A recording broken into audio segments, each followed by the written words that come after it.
Well, we continue to break the Kentucky Derby down, the most exciting 2 minutes in all of sports, the 145th running of the Kentucky Derby. And unfortunately, it is a little bit of a negative discussion to lead off, and that has been the storyline most of the week as the favorite, Omaha Beach, was scratched earlier in the week.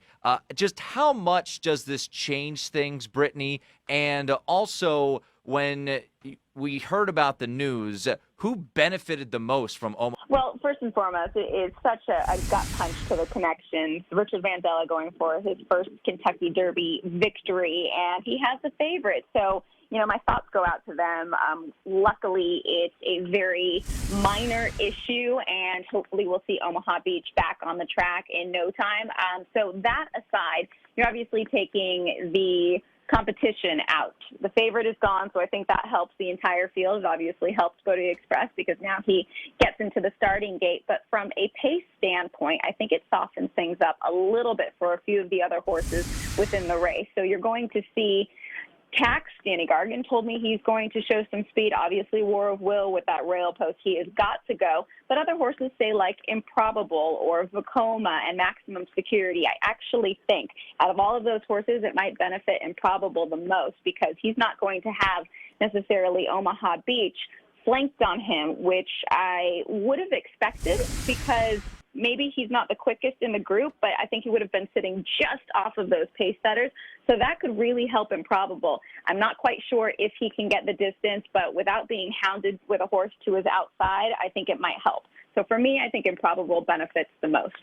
We're talking with Britney Eurton, who covers horse racing for TVG and NBC Sports. Britney, I wanted to ask you about Maximum Security, a horse I really like, and of course it won the Florida Derby as well. The critics would say that the horse doesn't have enough experience, but then that's also what they said about Justify last year. I think we have to throw the experience thing out the window, don't you, right? After last year? Although Justify was 1 in a million. Justify was a complete anomaly. I don't think that too many horses, if any other horse, can do what he did in such a short amount of time. He was just a superior individual. Maximum Security, I don't fault him at all for experience. What I do fault him for is, in my opinion, he can't necessarily sit off of other horses. Based off of what we've seen in those last two races, he's gotten away with, especially in the most recent race, the Florida Derby, slowish fractions, and you're not going to get that in the Kentucky Derby. So I still have plenty of question marks about Maximum Security. The talent is there. I just don't know which direction he's going to go after putting together back-to-back 3-digit buyer figures.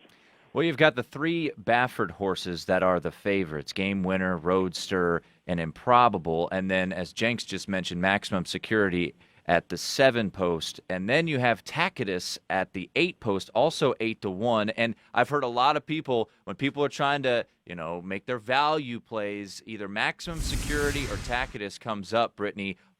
You mentioned a little bit of question marks about Maximum Security. What do you see about Tacitus at 8-1? Tacitus, I think, is a horse that can run all day long. Obviously, he's got that incredible breeding being by Tappan out of the Grade 1 winning mare, Close Hatches, and you've got the Hall of Famer in his corner, so there's a lot to like about Tacitus. My feeling is he going to leave himself with too much to do? I have no doubt about it that coming around that turn, he's going to be obviously picking off horses left and right. I just don't know if going that 1.25 miles, if he's going to get the setup he needs to get to the wire, closing with a Fury first. I can absolutely see him in the trifecta, in the superfecta, but I don't think I can back him on the victory just because based off of what we've seen, he might leave himself with too much to do. Brittany, when you see the name Bob Baffert, especially for a casual bettor, it immediately brings people to the betting window. They want to put money down. But since he has 3 horses in this race and the 3 favorites, does that split some of the money that would normally go to one of his horses? Yeah, I absolutely think it does. I mean, it's a conversation that we've been having at work. We might see the highest priced Derby favorite that we've seen in some time. Lafitte and Kai has been talking about that quite a bit because we've seen the Kentucky Derby favorite win in the last 6 years. But I think that we might see the highest price out of that because of the money, especially from casual fans, how that's going to be split up between those 3 horses. Game Winner, to me, is something that we spoke about earlier, is still the horse to beat. I wish that I was getting a better price on him. He's now obviously the morning line favorite. But I think that you're going to see more people falling into the corner of Improbable with the scratch of Omaha Beach, and you cannot dismiss Roadster based off of what he's done. So the casual fan, but I think also the astute bettor will be going in those corners as well, and then obviously trying to find a price here or there. So Bob Baffert looking for his 6th Kentucky Derby victory, which would tie him with the all-time record with Ben Jones. So there's a lot on the line, I'd say, for Bob. And before we let you run, as we chat with Britney Eurton, is there a trifecta you like for Saturday or for today?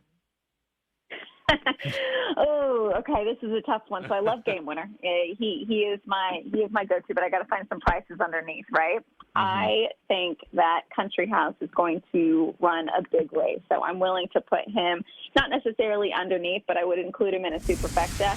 I think you also have to include Roadster into that bet. He might sit a really good trip.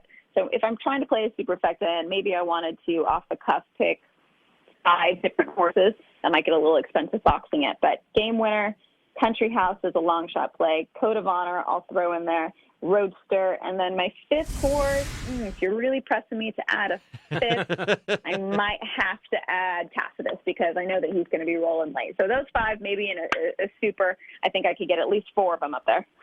That's Britney Eurton. Does great work for TVG and also covering it for NBC. Britney, great stuff, and enjoy the race. Guys, thank you so much. It's going to be a great day.